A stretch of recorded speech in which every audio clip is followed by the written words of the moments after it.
Our grand family trip had just begun when my mother abruptly decided my bank account was communal property.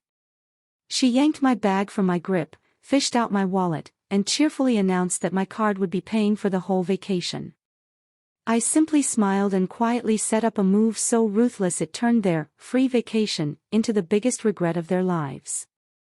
You know that spine-chilling moment when someone you're supposed to trust crosses a line so brazenly, so shamelessly, that your blood doesn't just run cold from fear, but from pure, incandescent fury and a tiny, wicked thrill? My own mother gave me that exact feeling. And let me tell you, what happened next was a masterclass in comeuppance. Our family vacation had barely begun, and we'd just touched down when my mother, Eleanor, decided she was taking over my finances. With a triumphant, almost predatory grin, she snatched my purse right out of my hands. "We'll be using your credit card for this trip," she announced, her eyes gleaming with smug satisfaction. I kept my face carefully neutral. But inside, oh, I was already savoring what was about to happen. I just smiled, pulled out my phone, tapped open my banking app, and slowly, deliberately, turned the screen towards her. You should have seen her face when she read the message from my bank. Her confident smile vanished instantly. Her face, which moments ago was alight with glee, went ashen. Her eyes darted across the screen, then back to mine, and then she screamed. That was the exact moment I knew this trip was about to spiral into glorious, delicious chaos. Eleanor stood there, frozen in the middle of the airport terminal, still gripping my purse like she'd just struck gold. But that smug expression, the one she always wore when she thought she had the upper hand, it was gone. Completely. She really thought she'd won, that I would just quietly go along with it. But I had other plans. Let me rewind a bit so you understand just how deep this all goes. Growing up, saying no to Eleanor was never an option. Every single time I tried to set a boundary, I was guilt-tripped, manipulated, bombarded with calls, treated like the selfish daughter who just didn't care about her family. So, I knew exactly how it would play out if I flat-out refused to fund this trip. Instead of saying no, I agreed. But on my terms. I booked my own flight. I reserved my own hotel room. No shared accommodations. No way for them to access my money. I was going, yes, but I was making damn sure they couldn't take advantage of me. Eleanor hated that. She sulked. She complained. She threw tantrums. But eventually, she seemed to let it go. Or so I thought. Fast forward back to the airport.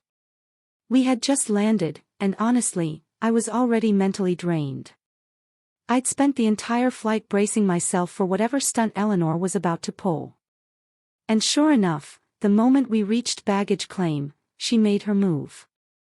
Without a shred of hesitation, she snatched my purse. "We'll be using your credit card for this trip," she declared, absolutely brimming with confidence. I didn't even blink. Instead, I just smiled, pulled out my phone, opened my banking app, and turned the screen towards her. She read the message. Then she reread it. And then she screamed. See, I had been preparing for this for a long, long time. I learned ages ago that Eleanor would go to truly great lengths to get what she wanted. But this time, I was ready. A week before the trip, I called my bank. I explained everything, the financial control, the manipulation, the countless attempts to gain access to my money. The bank representative was incredibly understanding, but more importantly, they were helpful. Together, we set up some serious security measures. My card was locked to my location. That meant any transactions outside of my immediate area would be flagged and automatically declined unless I manually approved them through my app. And as an extra layer of pure, petty protection, I set my daily spending limit to exactly $1. Eleanor's grip tightened around my purse, her knuckles turning bone white. "What did you do?" she hissed, her voice laced with pure venom. I just shrugged, feigning innocence. Bank security. They thought it was suspicious that large transactions were suddenly coming from a place I hadn't even arrived at yet. Her expression twisted with unadulterated fury. Fix it. Now. My mother, Eleanor, had never been one to accept defeat. She was already scheming her next move. I could see it in her eyes. I checked into my hotel feeling utterly victorious. My room was on a completely different floor from my parents, Eleanor and Robert. A strategic decision. I needed space. A barrier. But the very next morning, the real nightmare began. I woke up to pounding at my door. Not knocking. Pounding, as if someone was trying to break it down. Groaning, I rolled out of bed and checked the peephole. Eleanor. And she was absolutely furious. Before I could even think, she started yelling through the door, "Alex, open this door right now. We need to talk." I sighed, debating whether to just pretend I wasn't there. But I knew her. If I ignored her, she would only escalate. So, I cracked the door open an inch, leaving the security chain firmly in place. "What?" I asked, my voice flat. She shoved a crumpled piece of paper through the gap. "The front desk says our card was declined. We can't check into our room." "Fix it." I just stared at her. "You didn't prepay." She scoffed. "Why would we? We were planning to use your card, obviously." I wanted to laugh. I wanted to laugh until I cried. Instead, I just handed the paper back. "Sounds like a you problem." She slammed her fist against the door frame. "You think this is funny? Where are we supposed to sleep?" I shrugged. "Maybe you should have brought your own money." That's when she really lost it. Screaming, throwing accusations, saying I had abandoned my family, humiliated her, ruined the trip. And then a thought struck me. Robert, my father. He was just as guilty. He never stopped her, never defended me, never once told her she was wrong. I shook my head. Not my problem. And then I shut the door in her face. But she wasn't done. Oh no. An hour later, my phone started buzzing nonstop. Calls. Texts. Voicemails. I ignored them all. Then there was a knock on my door. A polite one this time. I checked the peephole. Not Eleanor. Not Robert. Hotel security. I sighed, already knowing where this was going. I opened the door. "What's the issue?" The security officer gave me a tight smile. "Your parents are at the front desk. They're claiming you stole their money and left them stranded." I laughed. A real, full-bellied laugh. "You've got to be kidding me." The security guard didn't laugh back. "They're insisting that you let them stay in your room." "Oh, absolutely not," I said, crossing my arms. "Do they have any proof that I took anything from them?" He hesitated. "Well, no." I cut him off. "Then they're lying. I booked my own room. I paid for it with my own money. They tried to take advantage of me, and now they're dealing with the consequences. Not my problem." The guard shifted uncomfortably. "Look, I'm not trying to take sides, but they're saying they have nowhere else to go. The hotel is fully booked." I raised an eyebrow. "Still not my problem." Another voice spoke up from behind him. "She's right." I leaned past security and saw the hotel manager standing there, a middle-aged woman with sharp eyes and the exhausted expression of someone who had dealt with far too many entitled guests. She turned to me. "I checked the system. You paid in full. Your parents, however, did not. If they can't provide another payment method, they'll have to leave." From down the hall, Eleanor's voice shrieked. And just like that, they were gone.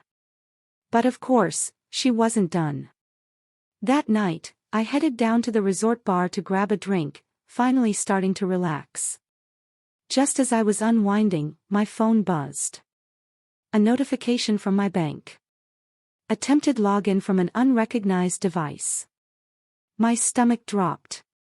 I sat up straight. Then another alert. Password reset requested. My blood ran cold. I knew exactly what was happening. I sprinted back to my room, locked the door behind me, and immediately opened my banking app. Sure enough, someone, I wonder who, had just tried to reset my password. I acted fast. New password. Two-factor authentication. Security alerts cranked up to the highest possible level. Then I did something I should have done a long time ago. I called my bank and put a full fraud alert on my account. And then I sent Eleanor a text. Nice try. Hope you enjoy the rest of your trip. No response. But the next morning, my dad, Robert, called. Eleanor says you locked her out of the bank. I smiled. No, I locked me out of the bank. She just happened to be trying to break in at the time. Silence. Then a sigh.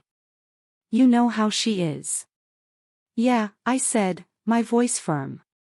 And I'm done with it. And that's when I made my final move. Trust me, Eleanor didn't take it well. I had spent my entire life playing defense, letting Eleanor get away with things. She would lie, manipulate, even steal, always justifying it by saying she was my mother and family takes care of each other. But this, trying to break into my bank account. That was a new low. I remained silent, holding the phone, trying to process what my brother, Ben, had just told me. Eleanor had done the exact same thing to him. She wasn't satisfied with just stealing from me. She had gone after him, too. A potent mix of anger and disgust spread through my chest. I was already furious about what she tried to do to me.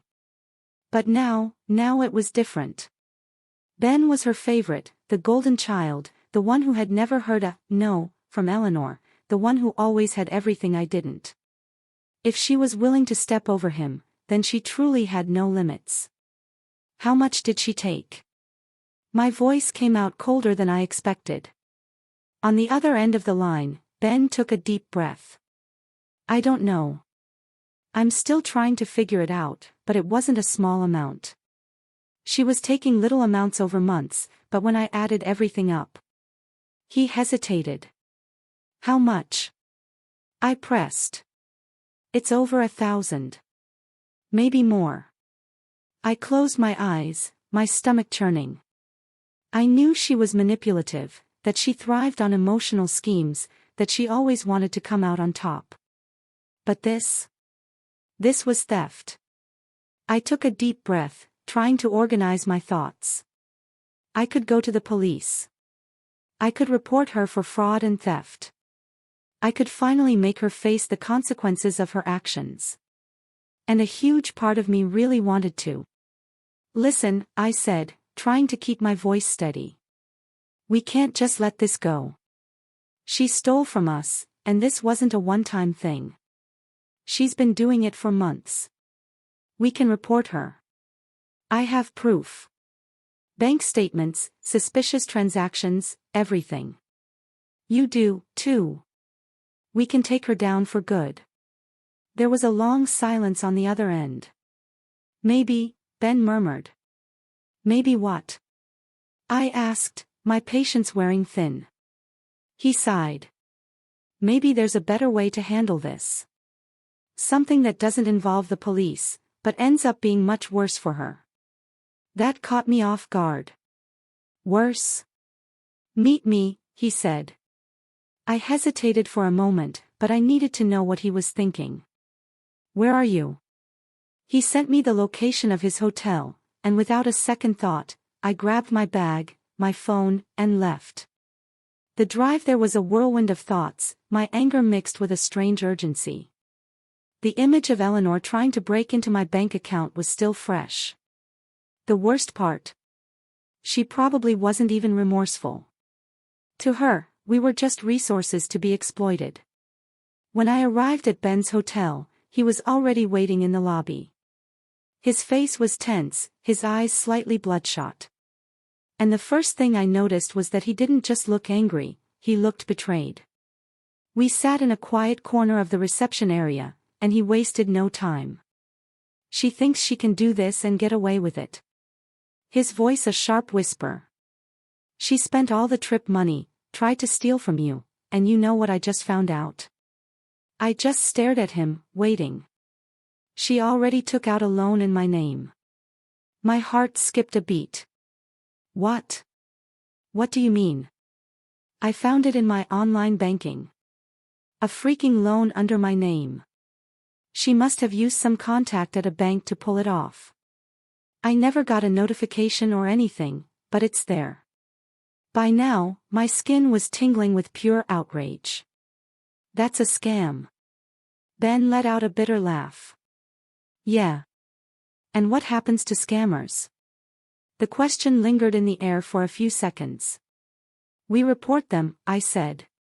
Or, he continued, we do something worse. I raised an eyebrow. Worse how? He leaned forward, his voice low and serious. She wants to steal from us. Then what if we do the opposite? You want to steal from her? I asked, suspicious. Not steal, but take something back. Something that will really hurt. I said nothing, just waited. She's used to taking advantage of everyone. But this time, we play her game. How? He took a deep breath and glanced around as if making sure no one was listening. What if we get her to put a house in my name? I blinked, confused. What? Think about it, he said. She's going to need money. A lot of money. She's going to panic when she realizes she can't steal from us anymore. She'll be desperate for a quick fix. If we give her the right idea, she might end up doing it willingly. My brain started working fast. I understood what he was getting at. Eleanor was the type to spiral fast when she felt cornered. She acted impulsively and always made terrible decisions when she was scared of losing control. If we made it seem like her only way out was transferring a property into his name, she might fall for it. I took a deep breath. And how do we make that happen? He smiled. A cold, calculating smile.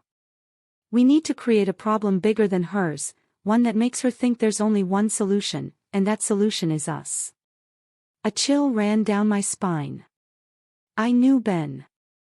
He had never been manipulated the way I had. He had always been given everything, always been protected. But now that he had been betrayed, he wasn't going to let it slide. I stared at him for a long moment. You think you can pull this off? Make her believe it. He didn't hesitate. She loves me, right? I'm the favorite. He paused, then looked me straight in the eye. She'd trust me before she'd trust anyone else. The plan was risky, but there was something deliciously cruel about it. Eleanor wanted to use us as her personal bank. Now, we were going to do the exact opposite. I took a deep breath, letting the plan take shape in my mind. Then, let's do this. He smirked. I already have a few ideas. I leaned in closer. Tell me. And just like that, the real revenge began. I sat back in the hotel chair, crossing my arms as I studied Ben. He looked calm, but I could see it in his eyes. He was just as furious as I was, maybe even more so. How do we do this? I asked. He smirked. That kind of grin he always had when he was planning something no one expected from him. She's desperate, right? She thinks she has no way out, no money, no way to recover. But we give her a solution. I narrowed my eyes. What kind of solution? He leaned in, lowering his voice. What if she borrowed money from a loan shark? I blinked a few times, not immediately processing what he meant. What? Think about it, he continued. If she truly believes the only way out is getting cash fast, she's going to start looking for options. She can't use our cards. The bank is watching her. But what if we suggest a way? A high-interest loan. Something she can pay back later. I took a deep breath, letting the idea settle in my mind. It made sense. Eleanor was always impulsive. If something looked like a quick fix, she'd take it without thinking about the consequences. We give her a little push. Tell her we know someone. Make it seem like it's her only option. Exactly. Ben's grin sharpened. And then we take the money and disappear with it. I raised an eyebrow. We take the money, and how the hell does that not come back to bite us? He shrugged. She can't go to the police, right? She can't report a crime she committed. And with a loan shark, well, that becomes her problem. I didn't respond right away. It was risky, but there was something deeply satisfying about making her taste her own medicine. She had stolen from us for years, manipulated us, treated us like walking ATMs. Now she was about to find out what it felt like to be used. I exhaled. All right, how do we make this happen? Ben already had everything planned out. We found a contact through one of his acquaintances, a guy who lent money at absurd interest rates, no questions asked, no paperwork, the kind of person Eleanor would normally avoid if she were thinking clearly. But she wasn't thinking clearly. She was cornered, out of options, desperate to regain control. All we had to do was nudge her in the right direction. The next day, I went to where Eleanor and Robert were staying. Eleanor opened the door with a bitter expression, still resentful over everything that had happened. "What do you want?" she asked, suspicious. I crossed my arms inside. "Look, we need to talk. I know things got messy, but I think I found a way to help you." Her eyes lit up for a brief moment before she quickly masked it. "Oh, really? You finally realized you need to support your family." I had to bite back a smirk of pure disdain. She actually thought I had come back regretful. "I just want to stop this from getting worse. If you can get a good amount of money now, you can turn things around. But banks won't lend you anything, so I know someone who can." She stayed quiet, analyzing my words. "What kind of someone?" "Someone who lends money fast, no paperwork. But the interest is high, so you need to be sure you can pay it back later." She hesitated, biting her lip. I knew she was weighing the risks, but I also knew that in her mind, having money now was far more important than whatever consequences came later. "How much?" she finally asked. I exchanged a glance with Ben, who pretended to be reluctant. "Depends on what you need, but I think 20 grand would help a lot, right?" She sucked in a breath. $20,000. It was a lot of money, but to her, it was the perfect solution. "And you think he would really lend me that much if I vouch for you?" "Yes," I said. That was all she needed to hear. 2 days later, she showed up with the money. $20,000 in an envelope. Real bills, dirty, and smelling of pure desperation. She handed the envelope to me with a smug expression. "Here it is. But this is a loan. You're paying me back with the agreed interest." "Understood." I smiled, gripping the envelope. "Of course." Then I walked away, holding back laughter. That same night, I sat next to Ben, who already had his laptop open. He took the envelope, pulled out the $20,000, and without hesitation, converted every single cent to Bitcoin. "Done," he said. I blinked. "Done? That's it?" He shrugged. "Now we wait. And if she asks about the money?" He smirked. "We act like nothing happened." I burst into laughter. I couldn't help it. Everything was happening so fast, and it was so absurd that I didn't even know if I should feel guilty or satisfied. Eleanor thought she had us wrapped around her finger, that she had trapped us in a debt that would keep us tied to her forever. But now she was the one trapped. She owed $20,000 to a dangerous loan shark, and she had no money left. And us? We had just turned her scam into our investment. 2 days later, Eleanor called me. "I want my money." I feigned surprise. "What money?" "The money I lent you." I laughed internally but kept my voice calm. "Oh, you wanted it back now. I thought you said it was long-term." She huffed. "The interest is stacking up. I need that money now." I rolled my eyes. "Relax. Everything's under control. You borrowed from a loan shark.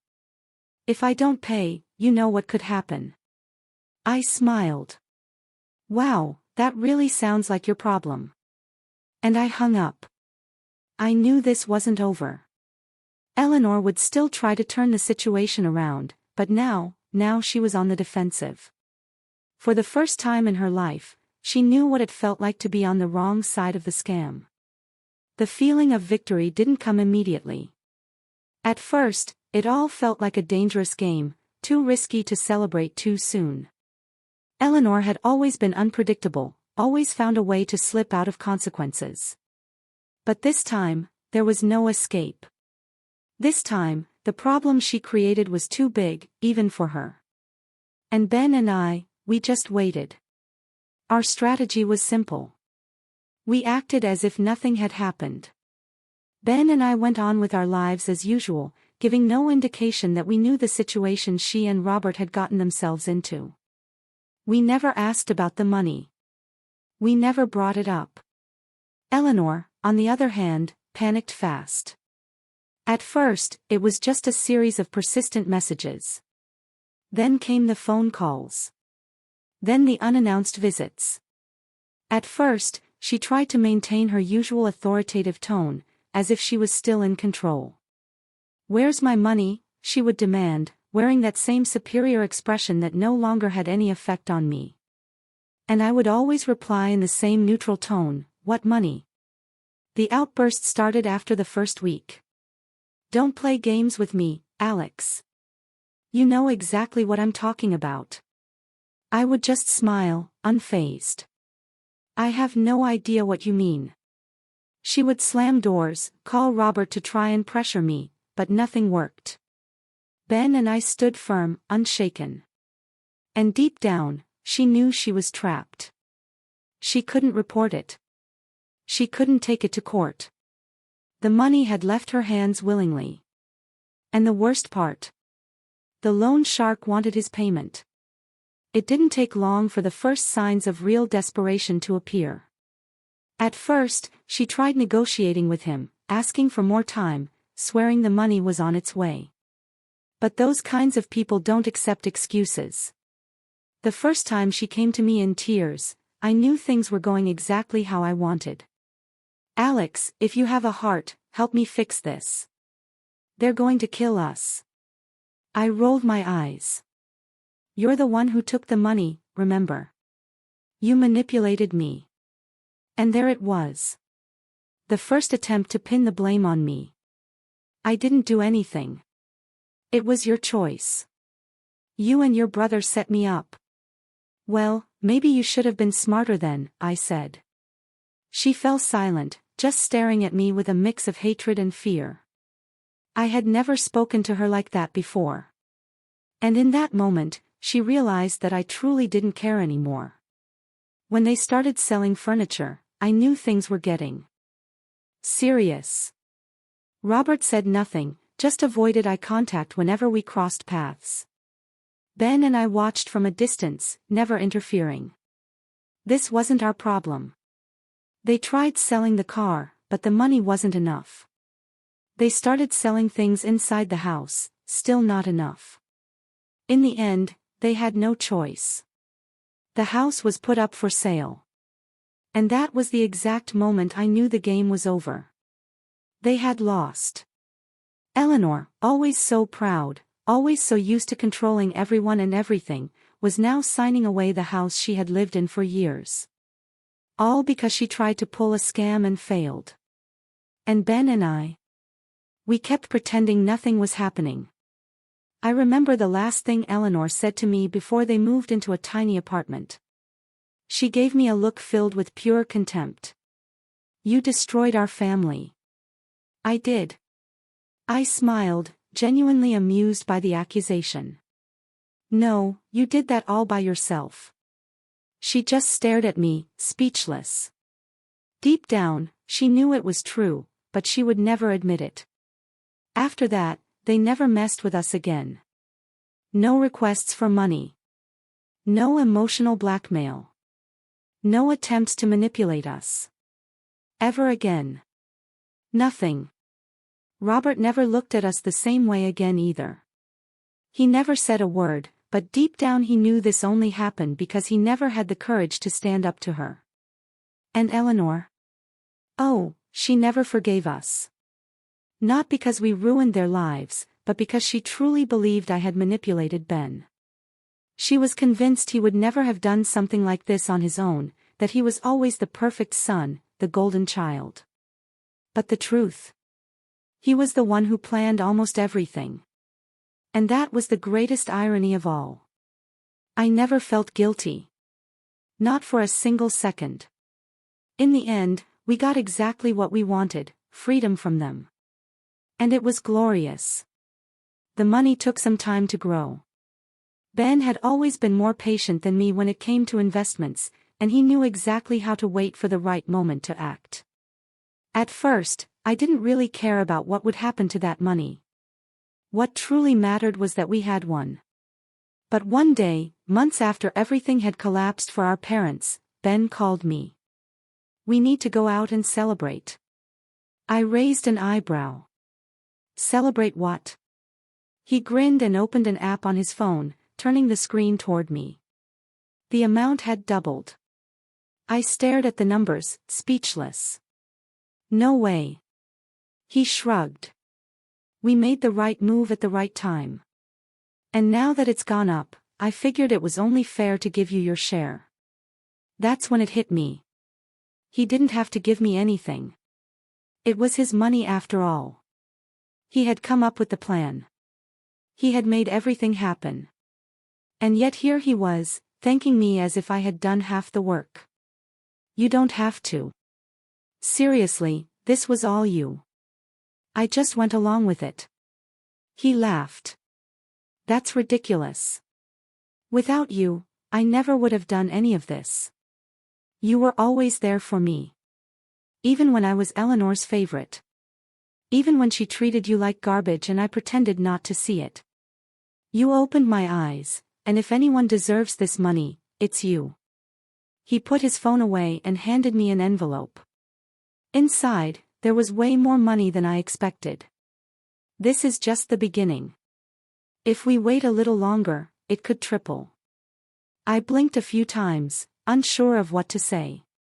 For the first time in my life, he was thanking me for something. He was never the kind of person to express his feelings easily. He had always been the spoiled son, the favorite, the one who never had to worry about anything. But now, in this moment, he was acknowledging everything I had been through, everything Eleanor had put me through. And knowing that was the best part of the revenge. These days, my life is peaceful. I never had to look back. And honestly, there's nothing in my past that I'd want to revisit. With the money Ben gave me, I was able to completely rebuild my life. I moved to a new city, bought a small apartment, my apartment. I never had to depend on anyone again. I never had to worry about Eleanor and Robert's shadow creeping back into my life. And Ben? He's better than ever. He cut all remaining ties with our parents and decided to live life on his own terms. He invested even more money, and now he has the kind of life Eleanor always wanted for herself. The difference is, he built it on his own. Sometimes he texts me, laughing at the irony of it all. If she knew I'm making money off what she tried to steal from us, I think she'd have a heart attack. And honestly, I think he's right. As for our parents, oh, they're exactly where they were always meant to be. After selling the house to pay off the loan shark, they had to move into a small, run-down apartment. Eleanor, who once bragged about having the perfect family, now lives off scraps in a place she would have despised at the peak of her arrogance. And Robert? Well, he never said anything. Even when everything fell apart, he never came to us, never made a last-ditch effort, never apologized. He just accepted his new reality and kept living in Eleanor's shadow, just like he always had. They never tried to contact us again. And to me, that's a gift. Because now they know they can never use us again. Now they know they have no control over us. Now we are free. And honestly, that's worth more than any amount of money. Growing up with parents like Eleanor and Robert taught me many things, but perhaps the most important lesson was this: you can have parents, but that doesn't mean they have the right to control your life. I learned that the hard way. My parents believed that because they raised me, they automatically had access to whatever was mine, my time, my patience, my money, especially my money. They never saw their children as individuals. To them, we were extensions of themselves, resources meant to fulfill their needs without question. And for a long time, I accepted that. I accepted it because as a child it was easy to believe my parents were right, that family is family, that it's just a loan, that they would do the same for me. Lies. They would never do the same for me. What my parents wanted wasn't a loving bond of family. They wanted a long-term investment. They raised children expecting us to be living savings accounts, always available whenever they needed something. And the truth is, for a long time, that's exactly what I was. I let them take advantage of me, but at some point it has to stop. Because if you keep allowing it, they will never stop. They will take every cent, every favor, every piece of your sanity, and they will convince themselves that it's normal, that it's your duty. And you need to have the courage to say no. I know it's not easy. Saying no to manipulative parents is like pulling an emotional rug out from under them, the same rug they spent years weaving beneath your feet. And trust me, they will try to make you feel guilty. They will call you ungrateful. They will remind you of everything they ever did for you, as if raising a child is some kind of lifelong contract where you owe them repayment forever. But you don't owe anyone anything just for being born. Real parents raise their children to be independent, not to become puppets. Real parents understand that when a child grows up, they become an adult. And being an adult means you have the right to make your own decisions. That's what I learned the hardest way possible. I had to watch my parents drown in debt because they thought they could control their children's money.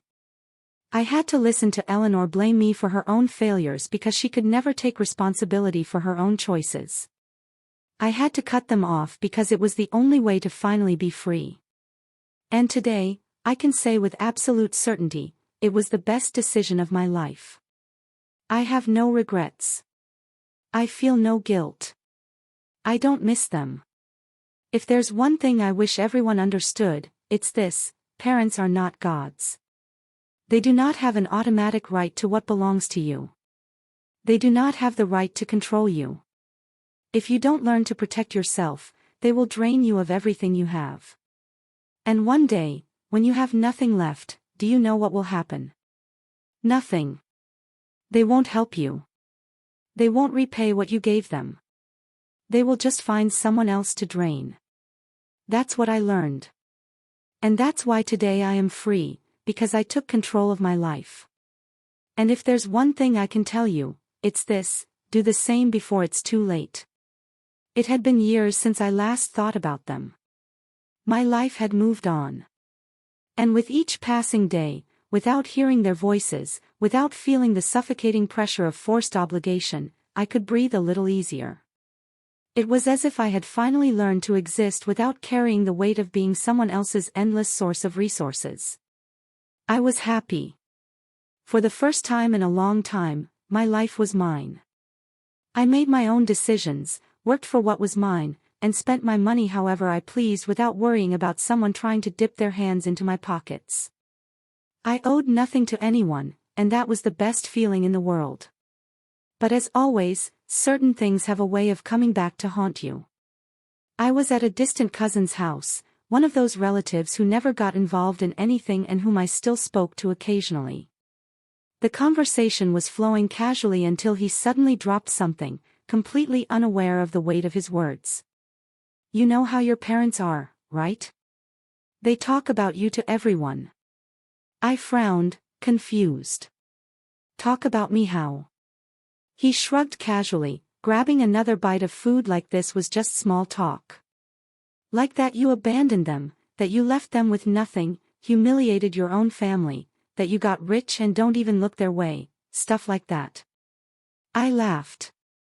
Not out of nervousness. Not out of shock. I laughed because it was so predictable. It felt like a joke. "And do you believe that?" He raised his hands in a defensive gesture. "Of course not, but a lot of people do."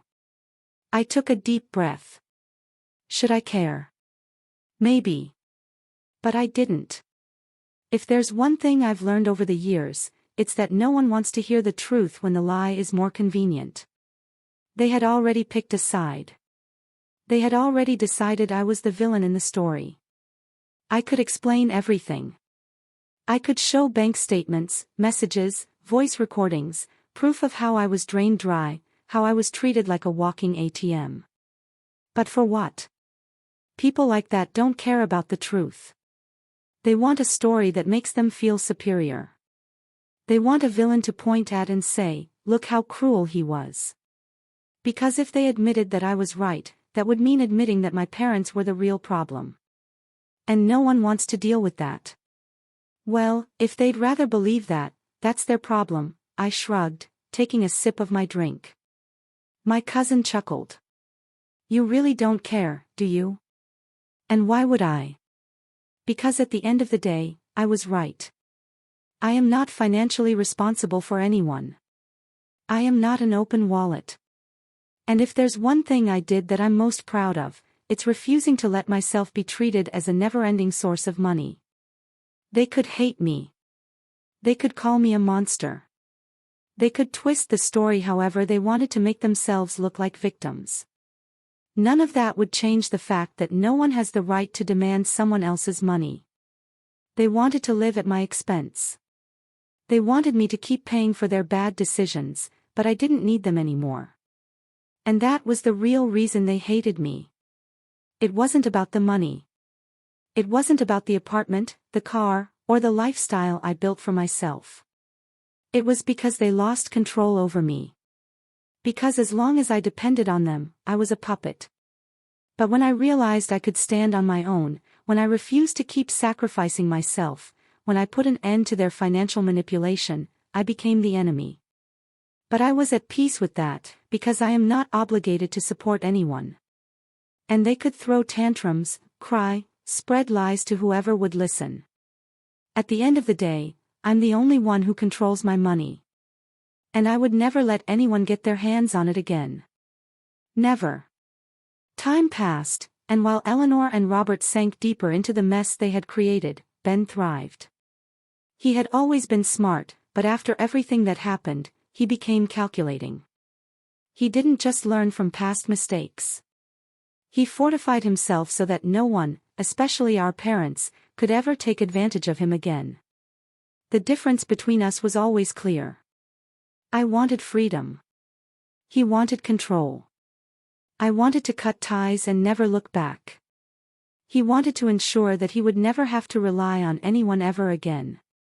And the way he achieved that was simple: Bitcoin. At first, I didn't fully understand his obsession with it. I worked, saved my money the traditional way, bought what I needed, and lived my life in peace. But him? He studied. He spent hours upon hours tracking charts, learning strategies, understanding the market. He knew that keeping money in traditional banks was a trap, and he wanted something that no one could ever touch, especially our parents. When he first started talking about it, I remember asking half-jokingly, "Okay, but what if one day you need to withdraw that money?" He shrugged and answered without hesitation, "I can do that whenever I want, but no one else can. No bank, no government, no greedy hands, not even our parents." And that was exactly what happened. I didn't keep up with them much anymore, but I knew things weren't going well. The house was long gone. The tiny apartment they lived in now was a far cry from what they once had. And Eleanor? Well, she never knew how to handle failure. For her, the blame always had to be placed on someone else, and we had always been her favorite targets. Even after years, the stories about me still circulated. Now, on top of being the ungrateful son who abandoned his parents to fend for themselves, I was also the manipulator who turned my brother against them. Because in her mind, he never would have done anything on his own. He was the golden child, the protected one, the son who never said no, until he did. And that was something she could never accept. The thing is, despite all the lies, they still had hope in him. Deep down, Eleanor believed that one day Ben would come back, that if she played her cards right, he would feel guilty and rush to help them. But she had no idea what he had become. My brother didn't exist in the system anymore. He had no bank accounts under his name. He had nothing they could use as leverage to guilt-trip him into doing his part for the family. His money was locked away in places where no one could ever touch it. I found out about this the best way possible. One day, he asked me to meet up. It wasn't unusual, but from the tone of his message, I could tell he had something serious to talk about. We met at a quiet bar, and he got straight to the point. "You know, our parents still try to reach me, right?" I sighed. "I can imagine. What is it this time?" He swirled his drink in the glass, thoughtful. "Same old story. They're struggling. They need help. And guess what? I'm the only son who can still save them." I rolled my eyes. "Of course, they still think you have a regular bank account, don't they?" He smirked. "Exactly. And that's when things got interesting." "How so?" He pulled out his phone and showed me a screenshot of an email. It was from Robert. "Son, I know we've had our differences, but we're going through a really difficult time. Your mother is desperate. I'm doing what I can, but we can't keep up with the bills anymore. I know you have the means to help us, and deep down, I know you still care. You know we're not perfect, but we're your family. Please help us with anything you can." I raised an eyebrow. "Did you reply?" He grinned in that way I knew all too well. "Yeah." For a brief moment, I almost felt bad. "Almost. What did you say?" He turned the phone toward me. "Dad, I understand the situation, but I haven't used banks in years. All my money is in cryptocurrency, and unfortunately, there's no way for me to transfer anything to you. I hope you find a solution. Best of luck." I burst out laughing. "You basically told them that even if you wanted to help, you physically couldn't." He took a sip of his drink, satisfied. "Exactly. And you know the best part? They believed it. And that was it. The game was over. For the first time in their lives, they were completely powerless. They could scream, they could cry, they could tell anyone who would listen how ungrateful we were. But none of that changed the reality. There was no longer a single cent they could take from us because Ben had no money in banks. Because Ben no longer existed in the traditional system. And they couldn't do a damn thing about it. Over the next few days, he got more messages. First, Eleanor tried the emotional approach. Then, when she saw it wasn't working, she moved on to threats. "You're going to regret leaving us like this. When you need us, we won't be there. You were never a real son." I read through them and could only laugh at how pathetic she sounded. She never realized that we had made peace with this reality a long time ago. And now they were alone. Robert remained silent. He had never been the one to make decisions, never the one to stand up to anything. He had always just followed the tide, always lived in Eleanor's shadow. If he once believed that Ben could be their backup plan, now he understood that there was no hope left. And Eleanor?